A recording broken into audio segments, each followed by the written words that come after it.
Hello foodies, મધુર tasty રેસિપીસમાં તમારું સ્વાગત છે। આજે આપણે બનાવીશું બેસનના લાડુ, જેને કાઠિયાવાડીમાં મોતિયા લાડુ પણ કહેવાય છે। આ રીતે પરફેક્ટ મેજરમેન્ટથી બનાવશો તો પોચા રૂ જેવા બનશે અને દાંત વગરના માણસ પણ ખાઈ શકે એવા પોચા અને સ્વાદિષ્ટ બને છે। તો ચાલો બનાવીએ પ્રોપર માપ સાથે સ્વાદિષ્ટ લાડુ। લાડુ બનાવવા માટે 1 કિલો ચણાનો કરકરો લોટ લીધો છે, જેને મેં ચાળી લીધો છે। હવે તેમાં 3 ટેબલસ્પૂન ઘીનું મોણ એડ કરશું અને બરાબર મિક્સ કરી લેશું। હવે લોટમાં થોડું પાણી એડ કરીને કઠણ લોટ બાંધી લેવાનો છે। પાણી થોડું કરીને જ એડ કરવું, કારણ કે ચણાના લોટમાં ખૂબ ઓછા પાણીથી લોટ બંધાઈ જાય છે, એટલે ખૂબ થોડું કરીને જ પાણી એડ કરવું અને લોટ ભાખરીના જેવો કઠણ બાંધવાનો છે। ઢીલો લોટ હશે તો મૂઠિયા તળવામાં વધારે વાર લાગે છે અને અંદરથી કાચા પણ રહી શકે છે, અને આ લાડુ 12 થી 15 દિવસ સુધી સારા રહે છે। હવે લોટ આપણો કઠણ બંધાઈને રેડી થઈ ગયો છે, તો લોટમાંથી આ રીતે હથેળીથી આપણે મૂઠિયા બનાવી લેશું અને આંગળીથી આ રીતે વચ્ચે ખાડા કરી લેશું, એટલે મૂઠિયા આપણા ઝડપથી ચડી જાય અને અંદરથી કાચા ન રહે। બધા મૂઠિયા આ રીતે વાળી લેશું અને તેલ પણ મેં ગરમ કરી લીધું છે, તો ગરમ તેલ આ રીતે થોડુંક એડ કરતા તરત ઉપર આવી જાય એ રીતનું જ આપણે ગરમ તેલ રાખવાનું છે। હવે મૂઠિયા આપણે તળી લેશું અને ગેસની ફ્લેમ મીડિયમ ટુ લો રાખવાની છે, એટલે મૂઠિયા જે આપણા અંદરથી કાચા ન રહે। અને થોડી વારે ફેરવીને ગોલ્ડન બ્રાઉન કલર આવે ત્યાં સુધી મૂઠિયા તળી લેશું।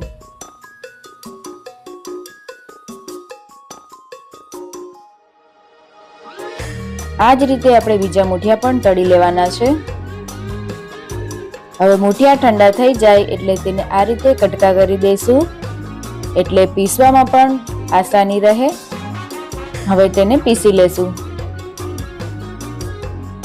હવે એક મોટા વાસણમાં એક મોટી ચાળણી રાખીશું, તેમાં ભૂકોને એડ કરી દેશું। આ રીતે બધો જ પાવડર આપણે રેડી કરીશું અને આ રીતે ચાળવાથી આપણા જે લાડુનો પાવડર છે તેમાં ગાંઠા નથી રહેતા।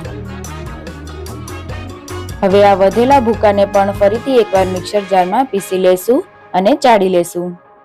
હવે લાડુ માટે આપણો આ ભૂકો પ્રોપર રેડી થઈ ગયો છે, તો હવે ચાસણી બનાવી લેશું। ચાસણી માટે 1/4 કિલો મેં અહીંયા ખાંડ લીધી છે, તેમાં ખાંડ ડૂબે એટલું પાણી એડ કરશું। તમારે ઘરના વાસણથી જો માપ લેવું હોય તો ભૂકાને એક વાસણમાં એડ કરવું। જો 2 વાટકી જેટલો ભૂકો હોય તો એના 1 ભાગની ખાંડ નાખવી, એટલે 2 વાટકી ભૂકો અને 1 વાટકી ખાંડ લેવી। ખાંડની ચાસણી રેડી થાય ત્યાં સુધી આપણે ભૂકામાં જાયફળ છીણી લેશું। આ લાડુમાં જાયફળનો ટેસ્ટ ખૂબ જ સારો આવે છે। જો જાયફળ ન હોય તો તમે એલચી પાવડર પણ એડ કરી શકો છો। હવે ખાંડની આપણે 1 તારની ચાસણી રેડી કરવાની છે। આ રીતે 1 તાર બને એટલે ચાસણી આપણી રેડી થઈ ગઈ છે। હવે આ ચાસણીમાં આપણે ફૂડ કલર એડ કરીશું। ફૂડ કલર નાખવો એ ટોટલી ઓપ્શનલ છે। હવે ચાસણીને આપણે ભૂકામાં એડ કરીશું અને બરાબર મિક્સ કરી લેશું।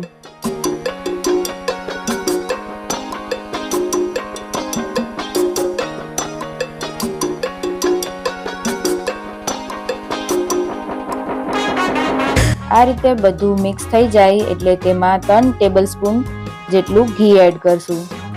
ઘી નાખવાથી આપણા લાડુ એકદમ પોચા બને છે। હવે લાડુ આપણે ગોળ શેપમાં વાળી લેશું।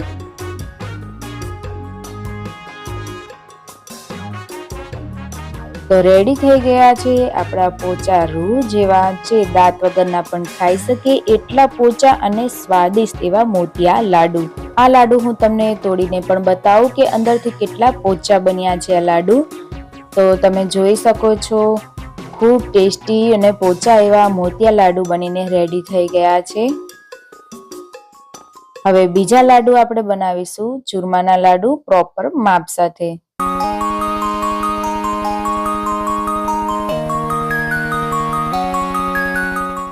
ગોળ ચૂરમાના લાડુ બનાવવા માટે મેં અહીં 2 કપ ઘઉંનો કરકરો લોટ લીધો છે. તમારી પાસે ના હોય તો 1.5 કપ ઘઉંનો લોટ અને અડધો કપ રવો લઈ લેવો અને લોટને ચાળવો ખૂબ જ જરૂરી છે. હવે આમાં 1/3 કપ જેટલું તેલનું મોણ એડ કરીશું.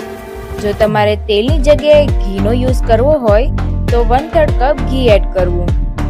તમે તેલનો ઉપયોગ કરો કે પછી ઘીનો ઉપયોગ કરો, પણ લોટ મસળીને આ રીતે લોટ હાથમાં લેતા બંધાય એટલે તમારો લોટ પરફેક્ટ છે. ત્યાર પછી મેં અહીં 1 કપ પાણી લીધું છે, જેને થોડું થોડું એડ કરીને કઠણ લોટ બાંધી લેશું. 1 કપ પાણીમાંથી લોટ બાંધતા મારું આટલું પાણી બચ્યું છે. હવે આમાંથી મૂઠિયા બનાવવાના છે. ટ્રેડિશનલ રીતે જોવા જઈએ તો મૂઠિયા આ રીતે હાથમાં લઈ આંગળીના મદદથી પ્રેસ કરવામાં આવે છે, જેથી અંદરથી કાચા ન રહે. પણ જો તમને આ રીતે ન ફાવે તો એક લુઓ લેવો અને તેની નાની ભાખરીનો શેપ આપી દેવો અને પછી વેલણની મદદથી આપણે તેમાં ખોબા પાડી લેશું, જેથી અંદરથી કાચા ન રહે અને અંદરથી એકદમ સરસ ફ્રાય થઈ જાય. આ રીતે બધા મૂઠિયાને આપણે રેડી કરી લેશું. હવે મૂઠિયાને ગરમ તેલમાં તળી લેશું. ગેસની ફ્લેમ મીડિયમ રાખી વચ્ચે વચ્ચેથી ફેરવતા રહેશું અને ગોલ્ડન બ્રાઉન કલર થાય ત્યાં સુધી તળી લેશું.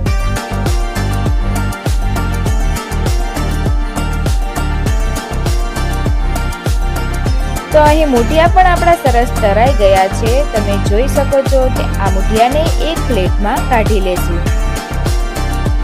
હવે મૂઠિયા જલ્દી ઠંડા થાય એટલે તેને આ રીતે નાના નાના ટુકડા કરી લેશું. તમને એમ થતું હશે કે મૂઠિયા પણ તળાઈને રેડી થઈ ગયા છે, પણ હજુ સુધી સિક્રેટ વસ્તુ એડ નથી કરી, તો એ પણ તમે આગળ જોશો, એટલે વિડીયોને બિલકુલ પણ સ્કીપ ના કરતા. મૂઠિયા ઠંડા થાય ત્યાં સુધી આપણે એ ગરમ તેલમાં જ 2 ચમચી જેટલો ગુંદર લીધો છે, તેને શેકી લેશું. આ ગુંદર માર્કેટમાં ખૂબ જ ઇઝી રીતે મળી જાય છે.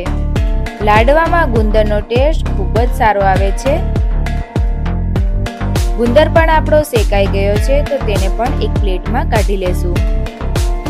અને અહીં આપણા મૂઠિયા પણ ઠંડા થઈ ગયા છે, તો એક મિક્સર જારમાં એડ કરી દેશું.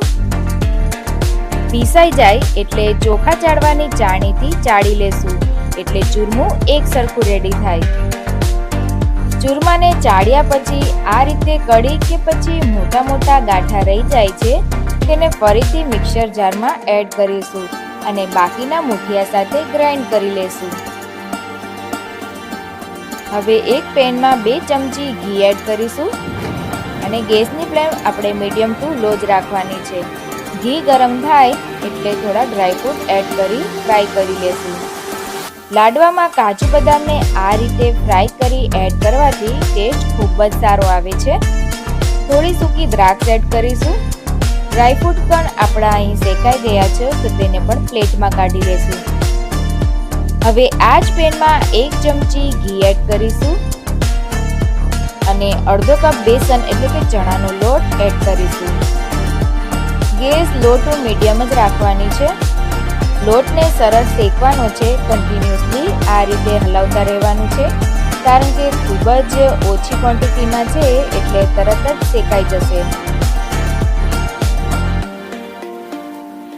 લોટ આપણો શેકાઈ ગયો છે અને કલર પણ ચેન્જ થઈ ગયો છે અને સુગંધ પણ ખૂબ સારી આવે છે. તો લોટ આપણો શેકાઈને રેડી થઈ ગયો છે. તો આને પણ આપણે ચૂરમામાં એડ કરી દઈશું. હવે આપણે ડ્રાયફ્રૂટ જે ફ્રાય કરીને રાખ્યા હતા એ પણ ઉમેરી દઈશું. 1/3 કપ મિલ્ક પાવડર એડ કરીશું. મિલ્ક પાવડર ઉમેરવાથી લાડવામાં ટેસ્ટ 100 ગણો જેટલો વધી જાય છે. કદાચ આની પહેલાં તમે આ રીતે લાડુ નહીં બનાવ્યા હોય, એકવાર જરૂરથી બનાવજો. તમે દર વખતે આ જ રીતે લાડુ બનાવશો એટલા ટેસ્ટી બને છે. અડધી ચમચી એલચી પાવડર ઉમેરીશું. હવે બધું સારી રીતે મિક્સ કરી લેશું. તો ચૂરમાની અંદર આ 2 સિક્રેટ વસ્તુ શેકેલું બેસન અને મિલ્ક પાવડર જરૂરથી એડ કરજો. હવે ગુંદરને વાટકીથી દબાવીને કરકરો ભૂકો કરી લેશું. આને પણ ચૂરમાની અંદર એડ કરી બરાબર મિક્સ કરી લેશું. હવે એક પેનમાં 1/3 કપ ઘી એડ કરીશું અને 1 કપ ગોળ એડ કરીશું અને કન્ટિન્યુઅસલી હલાવતા રહેશું. ગોળમાં થોડા ફીણ આવે ત્યાં સુધી ઉકાળીશું. બસ હવે ગેસ બંધ કરી ચૂરમામાં એડ કરી દેશું. હવે બધું બરાબર મિક્સ કરી લેશું. બધું મિક્સ થયા પછી જો તમને એવું લાગે કે થોડું કોરું છે, લાડવા નથી વળતા, તો પછી થોડું ઘી એડ કરી દેવું. હવે બધા લાડુ એક સરખા બને તેના માટે મેં અહીં લાડવા બનાવવાનું જે મોલ્ડ આવે છે એ લીધું છે. મોલ્ડમાં ચૂરમાને એડ કરીને ચમચીના મદદથી પ્રેસ કરી લાડુ બનાવી લેશું. જો તમારી પાસે મોલ્ડ ન હોય તો લાડુ હાથેથી વાળી લેવા. આ રીતે મોલ્ડમાં ચૂરમું ભરીને પ્રેસ કરીશું અને પ્લેટમાં કાઢી લેશું. લાડુ આ રીતે રેડી થઈ ગયા પછી તેની ઉપર ખસખસથી ગાર્નિશિંગ કરી લેશું. તો રેડી છે ગણેશજીને પ્રિય એવા ગોળ ચૂરમાના લાડુ. જો રેસીપી ગમે તો લાઈક, શેર અને ચેનલને સબસ્ક્રાઇબ કરજો અને આવી નવી રેસીપી જોવા માટે બેલ આઇકન પર ક્લિક કરી ઓલ નોટિફિકેશન કરી દેજો. ફરી મળીશું નવી રેસીપી સાથે. ત્યાં સુધી હેપી રહો, હેલ્ધી રહો. જય હિન્દ.